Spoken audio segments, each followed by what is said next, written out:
Será que é o inverso?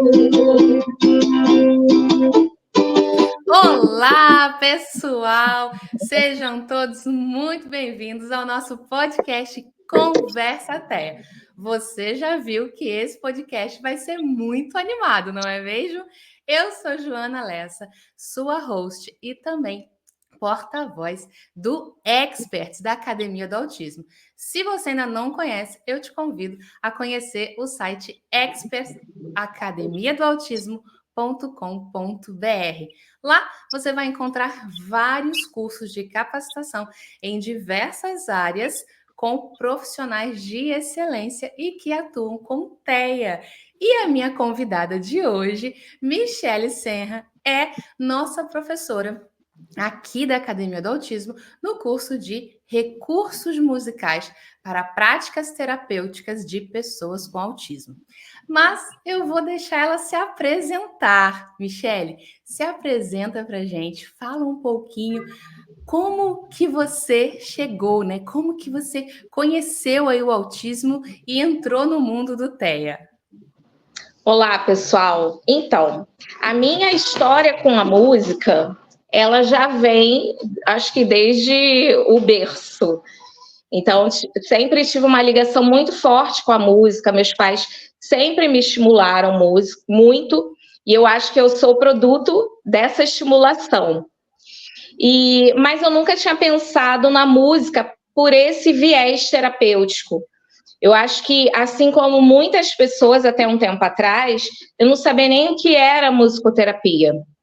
E só foi mesmo através do contato com meu filho, que também teve muito estímulo musical, antes mesmo de saber o diagnóstico. Eu era aquela mãe que ficava cantando, que colocava vídeos musicais para ele assistir, que dançava junto com ele, e eu mal sabia que eu estava já fazendo uma estimulação precoce, né? Talvez Sim. se não tivesse toda essa estimulação precoce, o quadro dele seria um pouquinho diferente, mas graças a Deus eu tive essa intuição de trabalhar essa questão da arte. Então eu lia muito com meu filho, eu cantava, eu dançava, então essa minha paixão pela arte me ajudou nessa maternidade atípica. E aí quando veio o diagnóstico dele, meu filho está com 22 anos, então a gente está falando de um tempo em que o autismo não era muito divulgado. As pessoas não tinham muito acesso à internet, né? Enfim, era uma época bem diferente.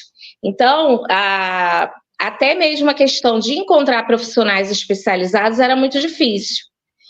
E aí foi nessa jornada, foi nesse caminho, que eu fui conhecer a musicoterapia.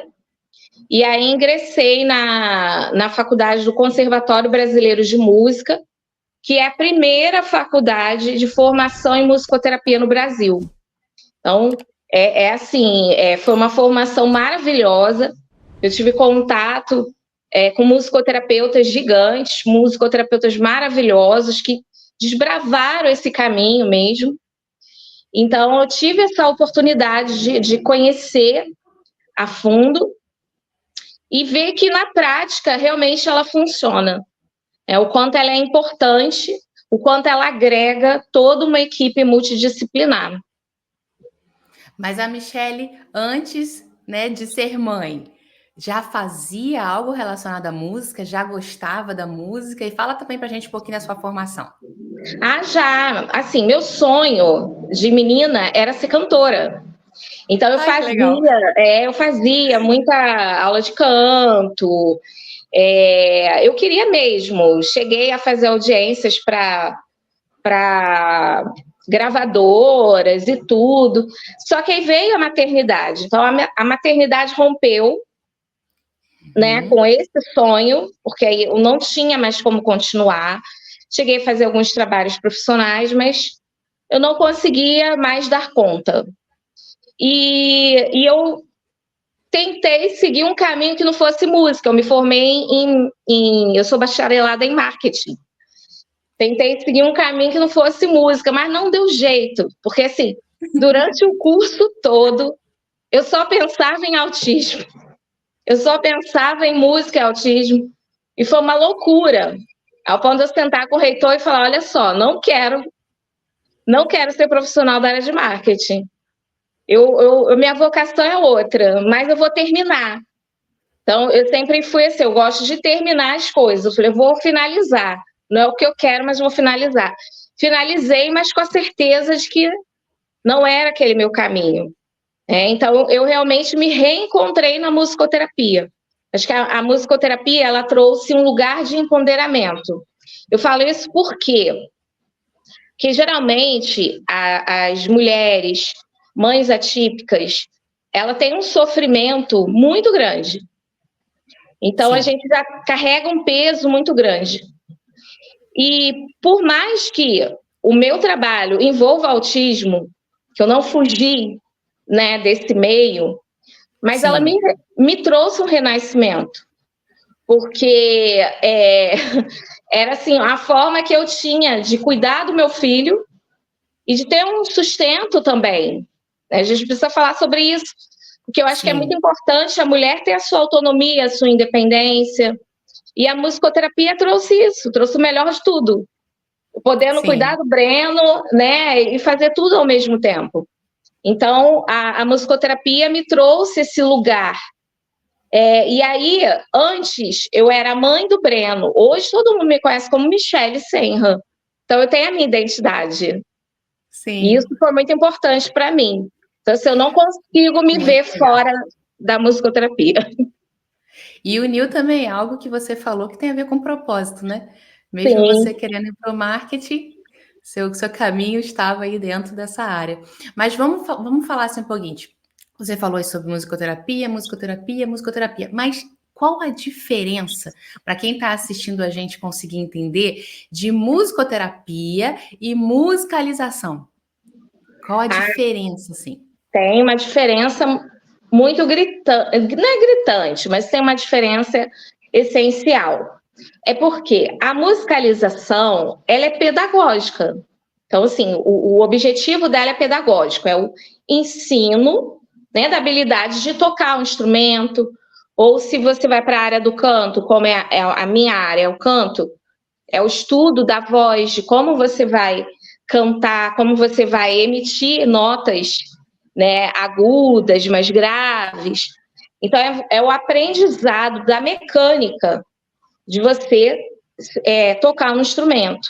Então, a musicalização, ela vai muito mais para o campo pedagógico.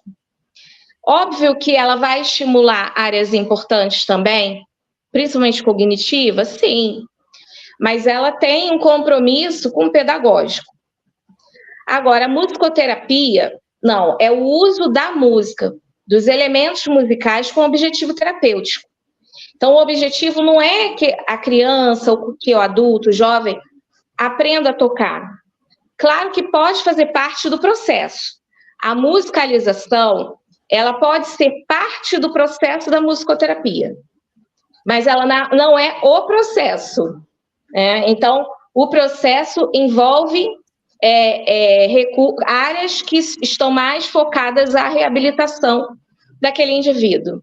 Então, seja na área de comunicação, a gente quer melhorar a linguagem dessa criança, a gente quer melhorar a interação dela, a parte cognitiva. Então, aí sim a gente vai trilhar esses caminhos, mas a diferença é realmente essa. Uma é pedagógica, a outra é terapêutica, embora na parte terapêutica eu posso ter dentro do meu processo a musicalização.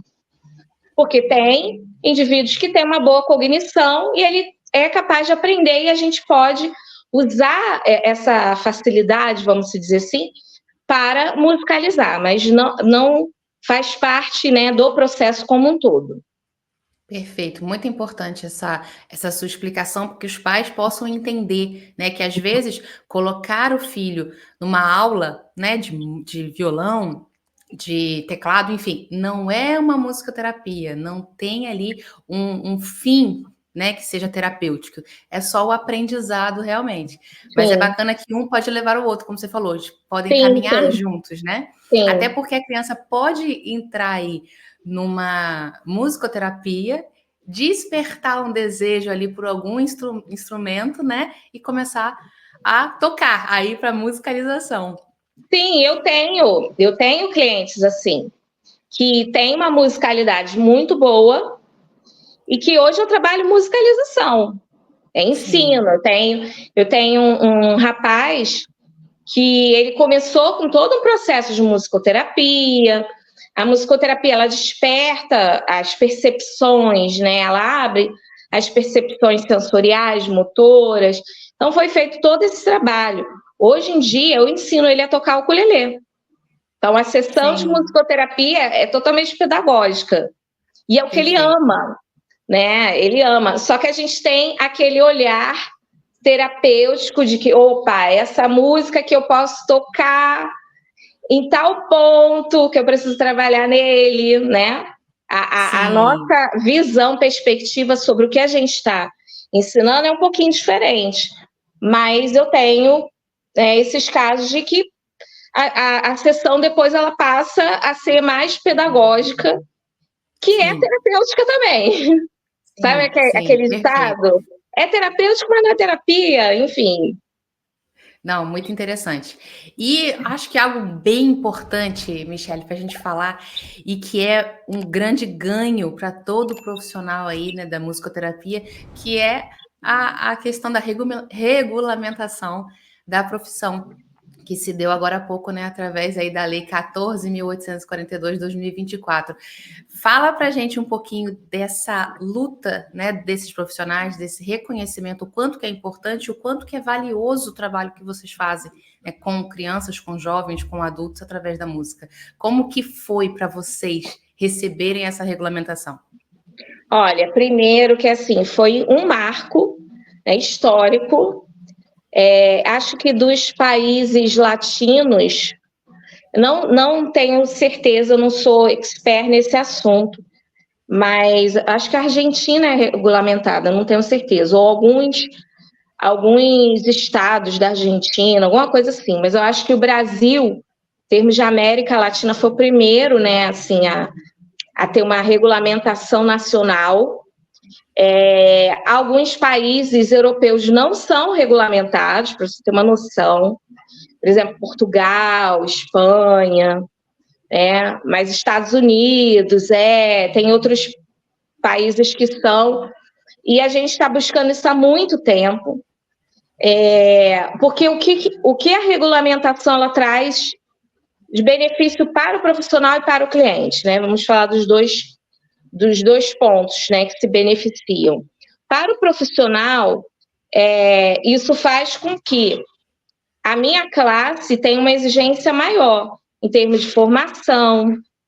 Não é qualquer pessoa que vai poder praticar, exercer. Então, lá na lei, ela diz que para você exercer essa função, né, essa profissão de musicoterapia, você tem que ter uma formação em graduação ou pós-graduação em musicoterapia.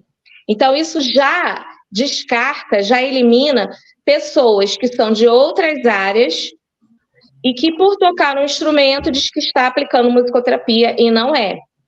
Então, ela já define, já delinea o profissional que vai atender o seu público-alvo. Para o cliente também é importante, porque evita que ele fique na mão de um charlatão, por exemplo. Verdade. E isso acontece em qualquer área, na medicina, você vê áreas regulamentadas. Às vezes, quando você pega aí um falso médico, uma falsa psicóloga, enfim. Então, ela é importante a regulamentação, né, para regular como está sendo feita. E outra são as questões mesmo de plano de saúde, entre outros benefícios para o cliente e também para o profissional, que vai ter outras possibilidades.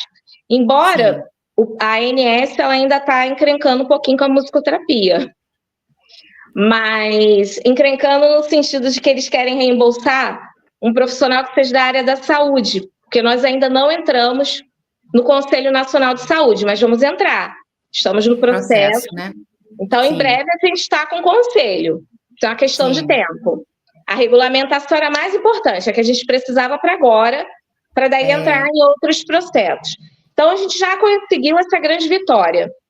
E aí, enquanto não entra, né, nesse processo, os planos de saúde atrapalham um pouquinho. Não, a gente não vai reembolsar se não for fono, TO. Peraí, a lei diz que para exercer musicoterapia tem que ser formação em graduação ou pós em musicoterapia. Não está dizendo que tem que ser fono, nem TO, nem físio. E aí, isso amplia também a rede, porque muitos musicoterapeutas não têm como formação base a outra área da saúde, entendeu? Às vezes a formação dele é em musicoterapia mesmo. Sim. E aí fica nesse embate. Então, quando a gente conseguir o conselho, vai facilitar e muito, porque aí eles não vão ter mais nenhum tipo de desculpas para fugir da questão do reembolso, que é tão importante para os pais que já têm, né, um tratamento bem oneroso, bem puxado. Sim. É o processo mesmo do que é novo, né? De tudo que é novo. Mas vamos falar um pouquinho. Você falou sobre alguns ganhos, alguns benefícios, né? No desenvolvimento da linguagem, motora também. Fala pra gente um pouquinho sobre isso. Com a musicoterapia, ganhos que uma criança jovem com TEA pode alcançar e qual desenvolvimento? Desenvolvimento global, na verdade, né? Desenvolve por inteiro essa criança, esse jovem. Fala um pouquinho sobre isso. Então, a musicoterapia, é importante a gente ressaltar que ela é uma prática baseada em evidência. Então, já existem estudos que comprovam a eficácia da intervenção de musicoterapia no ganho de habilidades comunicativas, cognitivas, comportamentais. Então, a gente já tem estudos que validam essa prática e os benefícios que ela traz. E principalmente para pessoas com TEA. Não só com TEA, existem outros públicos também. Mas como a gente, né, o nosso público aqui é o TEA, deixa eu filtrar um pouquinho, o que a musicoterapia ela faz? Como eu falei anteriormente, ela abre as percepções importantes para o desenvolvimento de habilidades básicas. Então, quando eu falo de ouvir música, esse ato sensorial, né, de receber esse estímulo e o meu cérebro captar essa informação, é a mesma via que, por exemplo, para a fala. Só que alguns estudos apontam que a música ela é percebida primeiro. Então, eu tenho o elemento rítmico, eu tenho o elemento melódico, que eles são percebidos de uma forma muito mais rápida que, por exemplo, uma fala. E aí a gente até pode entender por que algumas crianças não falam, mas cantam. Sim. Né? E a música, o interessante da música, ela não está numa área estática do cérebro. Ela está em todo o cérebro. Diferente da fala, da parte motora, que estão em áreas específicas. A música, ela rodeia tudo. Então, por isso que ela é importante, para potencializar todas essas outras áreas. E aí, quando eu falo de abrir as percepções para as habilidades mais básicas, através desse estímulo auditivo, musical, eu consigo melhorar a questão acústica da fala, porque eu consigo ajudar a melhorar o entendimento do que eu estou ouvindo. Então, melhora a acuidade auditiva, melhora a questão da atenção.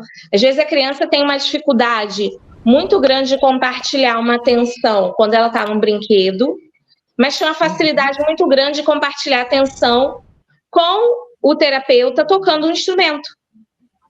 Às vezes eu estou assim, no ukulele, isso é muito comum. Estou no ukulele tocando, criança está brincando, mexendo um monte de coisa. De repente ela vem, toca a corda e olha para mim.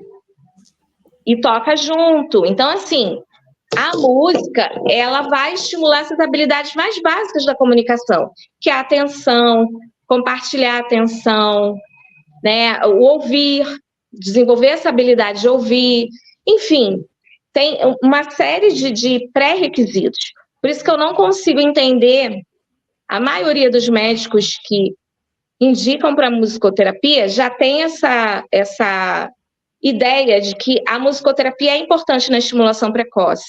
Mas ainda existem alguns que têm uma resistência e dizem, espera mais um pouquinho. Por quê? Por que vai esperar mais um pouquinho? A estimulação musical, ela tem que ocorrer, ela pode ocorrer até na gestação. Não existe idade para você estimular com música.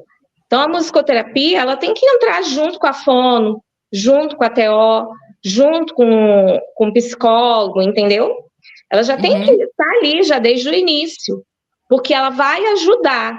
Não estou dizendo que ela sozinha faz o milagre, não faz. Sim. Ela precisa de outros. Ninguém faz milagre sozinho. A gente precisa de um grupo de pessoas, né, envolvidas no desenvolvimento dessa criança. Então, ela é importante para esse desenvolvimento. Você falou sobre as práticas baseadas em evidência, né? Que é muito importante. E aí eu queria que você falasse um pouquinho sobre a aba, né? Como que você utiliza, ou, na verdade, como que foi para você quando você começa a usar em relação a resultados, em relação ao avanço dessas crianças? Como que é a utilização da aba na sua prática? Então, eu só queria salientar, assim, que de início da minha carreira, eu tinha um pouco de preconceito com relação à aba, mas por falta de conhecimento mesmo. Então, a gente tem uma ideia pré-concebida de que é algo que vai robotizar a criança, que a criança não vai expandir as áreas mais criativas do cérebro, enfim. Mas foi uma questão muito pessoal. Meu filho começou a desenvolver comportamentos muito interferentes, e aí entrou aquele desespero de mãe, e eu comecei a estudar a análise do comportamento aplicado. Eu falei, cara, eu preciso estudar, preciso entender o comportamento do meu filho. E aí é que eu comecei a abrir meus olhos. Eu disse, não, gente, espera aí. Eu posso usar a aba e eu não vou deixar de ser uma terapeuta afetuosa. Eu posso utilizar a aba e eu não vou deixar de perder essa questão criativa dos meus pacientes. Mas ela vai me dar procedimentos que têm uma base científica, procedimentos validados, que vão me ajudar a conduzir um comportamento que eu precise modular, né, modelar ali, ensinar uma habilidade mais básica. Então, ela vai me dar subsídios para a minha prática. Então, o que é a musicoterapia IABA? Eu não sou AT. Então, é importante a gente ressaltar isso. O meu trabalho não é de AT, quando eu trabalho dentro desse viés. O meu trabalho é de usar procedimentos, técnicas da análise do comportamento aplicada associada às técnicas de musicoterapia. E também, quando eu trabalho em equipes que trabalham com a aba, eu procuro entender quais são os objetivos e metas do programa daquela criança e incorporar na minha terapia. Então, é assim que eu utilizo a aba. Eu não faço aplicação, né? Eu não tenho... eu não uso a aba nesse sentido, de aplicação, mas no sentido de usar a ciência, né, em concordância com as técnicas de musicoterapia. Muito legal. Você falou um pouquinho sobre a experiência com seu filho, né? E de alguns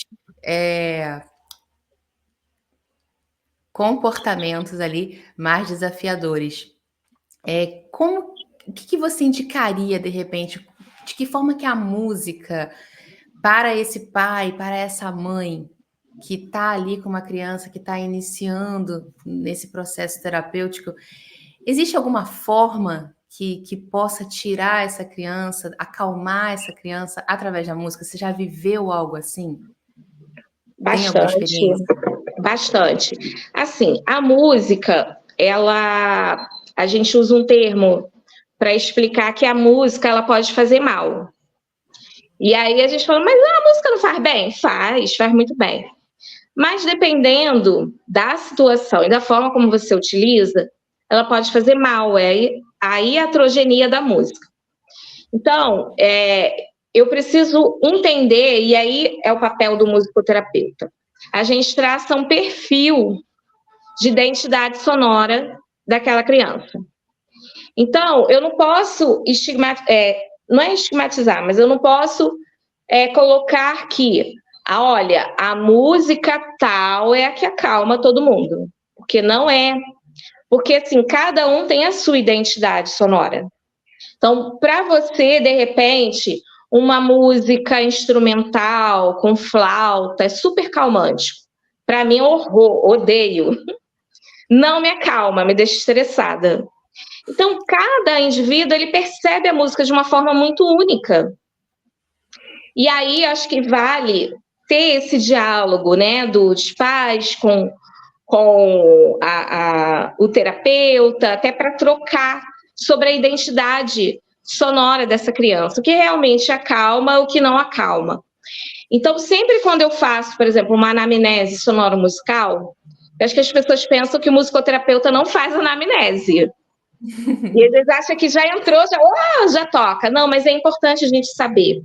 Porque tem música que a criança não suporta, ela detesta. E aí, quando a gente começa a cantar, ela começa a apresentar muitos comportamentos interferentes. E aí a gente precisa entender. Então, só para exemplificar aqui, eu tenho um menino que ele detesta a música dos Cinco Patinhos. Você vai imaginar uma coisa dessa? É uma musiquinha tão legal. E aí eu descobri por acaso, que a mãe não me falou, mas também eu não perguntei que música que ele não gosta. Porque a tendência é a gente perguntar o que a criança gosta. Mas eu, hoje em dia, tudo eu pergunto. O que ele não gosta? Me fala. Que é tão importante quanto gostar. E aí, eu descobri por acaso que ele não gostava, passou muito tempo, e eu esqueci, fui cantar de novo. Nossa, ele veio para me matar. Aí eu, perdão, desculpa, eu esqueci que você não gosta. Então, essa não seria uma música recomendada para ele para relaxar, por exemplo. Para estimular, para contagem. Eu não usaria com ele. Então, antes da gente pensar em música, a gente tem que pensar que música vai estimulá-lo de verdade. Que música vai fazer bem. Então, só a gente testando mesmo, se a criança não verbalizar o tipo de música que ela gosta, vale a gente testar. Eu uso muito recurso visual, porque eu acho que ajuda muito. Então, eu tenho cada canção, eu imprimo, né, a imagem referente àquela canção e eu mostro para a criança. Então, às vezes, a criança pega e joga longe, já sei que ela não gosta. Entendi. Agora, se ela pega e fica olhando, aí eu canto. E aí eu já começo a definir o repertório daquela criança. Sei o que ela gosta e o que ela não gosta. E aí sim a gente vai ter uma intervenção eficaz. Sim, verdade. Michele, dessa vasta experiência que você tem com tantas pessoas, tem algum caso especial que te marcou na sua carreira? Ou, de repente, se foi toda a trajetória com seu filho, o que te marcou na sua carreira, nessa sua área de atuação? Ai, gente, eu acho que várias. Porque, assim, mas tem um que eu vou falar que foi o mais marcante para mim, porque foi o primeiro. Mas eu acho que sempre marca, porque por mais que eu já tenha um tempo, né, nesse meio, eu sempre me surpreendo. Vai ter sempre uma criança que vai me desafiar. Sempre. Assim, eu não posso ter a audácia de achar que eu sei atender todo mundo. Que vai ter sempre um que vai me desafiar e eu adoro isso.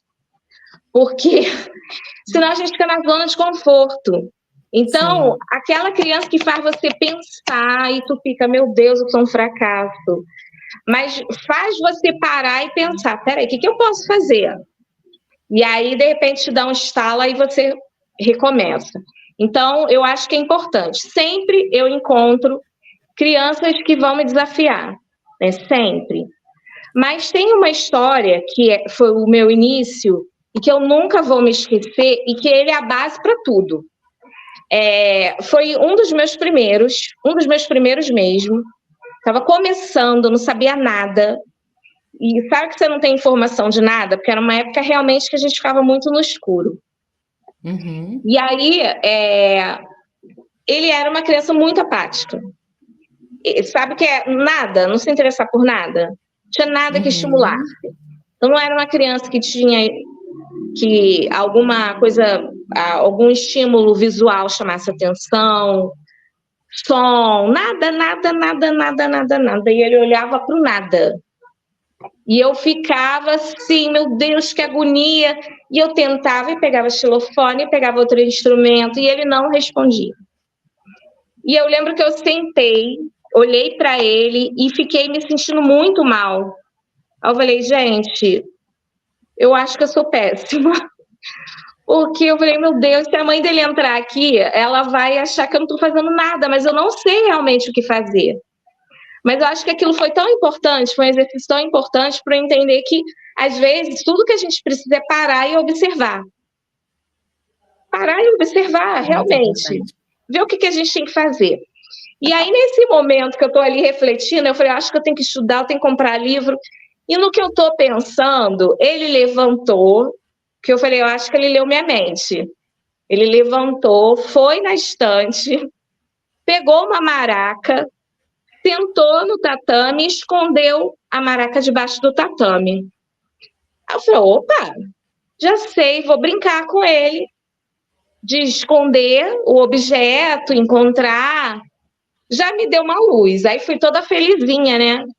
Sentei, aí eu, cadê a maraca? Aí balançava, ele morria de rir. Falei, pô, Uhum. pronto, afetei o menino, né? Ele conseguiu se conectar comigo. E aí eu, cadê? Aí ele ria, aí ele pegava e escondia, ele só não procurava. Ele tinha uma dificuldade muito grande de planejamento motor e tal. Ele escondia, mas não conseguia procurar. Aí comecei a brincar, e teve uma hora que ele escondeu e falou, Mar. Aí eu falei, gente, ele falou maraca. Aí eu falei, já sei, não vou falar maraca, porque é uma trissílaba, né? É muito difícil. Ainda mais o R vibrante. Como é que a criança vai falar maraca? Aí eu falei, Matheus, cadê a má? Aí quando eu falei má, aí ele, maca. Até hoje eu me arrepio com isso, sabe? Foi uma experiência assim que eu não me esqueço. Eu chorava, eu pulava, sabe? E isso Muito me legal. marcou por toda a minha vida. Sim, Então hoje, sim. quando eu chego a um ponto em que eu tenho dúvidas de que tudo que eu estou tentando não está dando certo, eu paro. Eu lembro dele. Eu paro, Sim. observo o que a criança quer. Porque às vezes a gente está tão preocupado em dar estímulo, estímulo, estímulo, a gente esquece de fazer a leitura.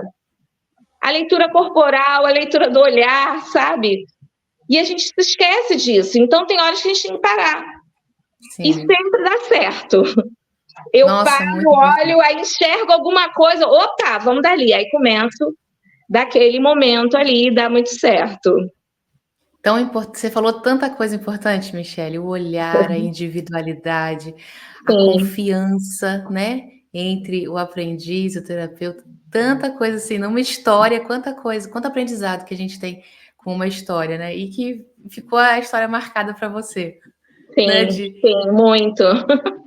muitos aprendizados, muito legal.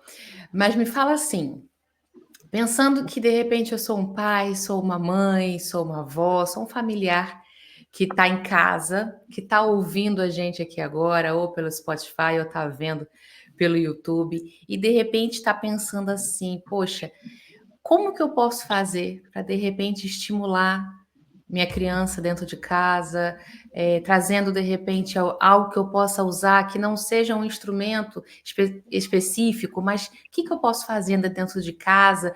Que tipo de música ou que tipo de brincadeira que eu poderia começar a inserir, até mesmo para tentar ver se há esse despertar, né? Se há esse interesse da criança. O que você indicaria para essas pessoas que possam fazer dentro de casa? Então, pensando primeiro no público dos pequenininhos, gente, cantigas infantis não estão por aí há milênios à toa. Então, são canções que estimulam a fala, são canções repetitivas, previsíveis, tá dentro de um campo harmônico assim muito fácil da criança compreender. Então, assim, é muito fácil do cérebro dela compreender a melodia, o ritmo. São canções que se repetem muito. Você pode ver que, por exemplo, se eu cantar fui morar numa casinha, é a mesma coisa que eu vou cantar. Não, desculpa. Deixa eu ver aqui uma parecida. Meu pintinho amarelinho cabe aqui na minha mão. E aí eu tenho a questão do gesto, da imitação, que é importante para a habilidade da fala. Se eu for cantar Pai Francisco entrou na roda, vê que a melodia é bem parecida. As cantigas infantis são muito parecidas uma com a outra, mas elas têm muito essas palavras que se repetem, fáceis de completar. Então, eu sei que às vezes já peguei, não é não é algo que é tão comum, mas tem pais, por exemplo, meu filho não ouve música infantil, não, com um certo desprezo. E não pode ter isso, porque criança tem que ser criança, né? É legal ouvir outros estilos que a família gosta. Tem família que gosta, sei lá, de música clássica, ou gosta de pagode. Enfim, não tem problema. A criança pode estar envolvida, né, nesse contexto cultural da família, sem problema algum. Mas ela deve ser estimulada com cantigas infantis. Justamente por isso, são fáceis de se reproduzir, não só a criança, o produto também. A mãe, mas eu não sei cantar, não tenho voz. Mas não são cantigas difíceis de cantar, entende? Sim, verdade. Quanto a instrumentos musicais, a gente encontra muito brinquedo musical. E barato. Então, assim, não é um investimento alto. Um tamborzinho, um tecladinho, um xilofone. São instrumentos que você encontra com muita facilidade. Então, a criança tem que ter isso para explorar. Sabe? Tem aquele momento. Como eu falei, eu sou produto da estimulação que meus pais fizeram comigo. Então, eu tenho fotos, eu com pianinho. E aí, minha mãe só inventava música, fazia gestos, né? Já fazia toda uma questão ali. Interagir. Mas por isso, porque a criança ela tem que ter esse momento de brincar, né? Ter esse momento livre, de liberdade. Adoro quando tem pais que chegam para mim e falam assim, eu fico inventando música com meu filho. Gente, isso é sensacional. Inventar música é fácil. Você pode pegar uma música base, você pegou, atirei o pau no gato e coloca outra letra em cima. E usa a mesma melodia. Então, isso é muito bacana, isso é muito legal. É brincar com os sons, com a forma como o som toca. Você pode pegar um instrumento e brincar para a criança tentar descobrir qual é o som. Aí são sons que, de uma ambulância. Às vezes eu faço isso no consultório. Quando o consultório a janela é voltada para a rua, e às vezes vem, né, os ruídos do som. Acho que a semana passada a garotinha falou, olha, estou escutando a ambulância. Eu falei, uma ambulância? Como é que é o som de uma ambulância? Aí eu comecei a brincar. A gente fez música do som da ambulância, a música do som da sirene do carro de polícia, enfim. A gente aproveitou o som ambiente e a gente incluiu como tema. Então, a música, ela te proporciona isso, porque tudo é som, né? Tudo na vida, você tem som. Então, você pode brincar e abusar, e ela precisa disso. Né? A criança, ela precisa desse estímulo para desenvolver outras habilidades. Essa atenção no que vai acontecer no dia a dia que pode virar ali desenvolver habilidades ali só nessa brincadeira, né? Do que Sim, a criança sim, traz do dia a exatamente. dia. E quando ela começa a perceber o que está ao redor dela, eu acho que isso é tão importante, porque geralmente eles têm uma dificuldade de filtrar e dar Uhum, atenção, às vezes dá uma atenção muito focal, né? Somente a uma coisa. E aí, quando ela uhum. começa a fazer essa figura fundo da audição, começa a perceber os outros elementos que envolvem o ambiente, isso é muito bacana. Sim, muito, muito bom. Vamos falar um pouquinho, professora Michele, agora do curso, que é o curso de recursos musicais para práticas terapêuticas para pessoas com autismo, que pode ser feito por profissionais da musicoterapia, pode ser feito por outros terapeutas, né? Pode ser feito por pais, mães. E nesse curso, você fala um pouquinho nas formas de estimular a linguagem, a estimulação visomotora, funções executivas, planejamento motor, tem vários módulos, né, falando e explicando cada um desses. Eu queria que você falasse um pouquinho desse curso e eu vou deixar aqui um QR Code para quem tiver um pouco mais interesse poder conhecer em cada módulo, cada aula, né, que a gente tem lá nesse curso especial. Ah, esse curso você não pode deixar de fazer. Ele foi feito com muito carinho. É um curso que pode ser feito por qualquer indivíduo que ame música. Então, você não precisa ter habilidades, tocar algum instrumento, mas se isso despertar seu interesse em tocar um instrumento, o curso também tem esse propósito, né? Então, aí tem várias atividades, brincadeiras que eu ensino. Você pode estimular sua criança, o seu paciente. Tem várias ideias bacanas que vão estimulando diversas áreas e é muito simples, não é nada sofisticado no sentido de que só quem toca violão, só quem toca teclado pode fazer. Não, qualquer pessoa pode fazer o curso. E é bem voltado para essa estimulação mesmo, né? Você Sim, traz sim, ali muito, muito prática, tem muito vídeo mostrando realmente como fazer, né? Você traz muito isso dentro do curso, né? Ou seja, como você sim, falou, qualquer pessoa pode fazer, até para estar assim agregando mais para uma fono, para uma psicóloga, sim, sim. né? Para dentro do ambiente terapêutico dele. Então, professora, nós estamos aí nos encaminhando para o final desse nosso podcast. Eu já quero aí te agradecer muito pela participação. Queria que você deixasse aí uma última mensagem para o profissional, também para os pais que desejam inserir a música aí na vida dos filhos, dos aprendizes, e também, caso tenha algo que a gente não falou, que você deseje falar, fala um pouquinho do seu trabalho, aonde que você está atuando, né? Fique à vontade. Então, o que eu quero deixar aqui meu recado é: a música nunca para, gente. É muito sério, a música nunca para. Ela faz parte da nossa vida, do nosso cotidiano. Eu não consigo imaginar a vida sem música. Porque se você está num evento social, tem música. Se você pertence a alguma religião, com certeza tem música envolvida. Se está na escola, tem música, as professoras utilizam, canções para facilitar o aprendizado. Tudo na vida tem música. Então, a gente pode usar o que há de melhor da música, extrair o que há de melhor da música para estimular nossos pequenos. Seja você terapeuta, seja mãe, pai, que querem brincar mais com os seus filhos.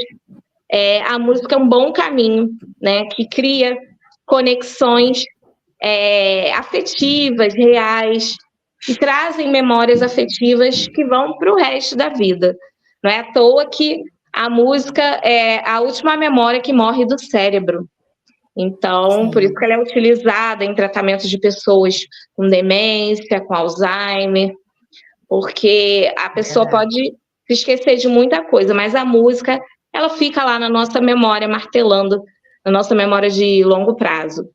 Então, meu recadinho é esse, né? Façam curso, estudem, brinquem com a sua criança, brinquem com música, é bem divertido, é uma forma muito motivadora da gente estimular habilidades importantes. E aonde que você atua? No Rio, né? Do Rio de Janeiro, da Vila da Penha. Alô, Vila da Penha. Também até na Barra. É isso. E para quem não está no Rio de Janeiro, pode estar pegando toda essa expertise da professora Michele através do nosso curso aqui da Academia do Autismo. Muito bem. Então, mais uma vez, obrigada aí por você topar aí o nosso convite para o nosso podcast. Você que está assistindo aqui pelo YouTube ou você está ouvindo pelo Spotify, nos siga todas as redes sociais da Academia do Autismo, também as redes sociais do Expert da Academia do Autismo. Conheça mais os nossos cursos que estão disponíveis, nossos professores que são referências aí em autismo. Comenta, deixa aí a sua dúvida, a sua pergunta, fala para a gente o que você achou, que tema que você gostaria de ver aqui no nosso podcast com nossos experts e até o próximo episódio. Tchau, tchau. Tchau.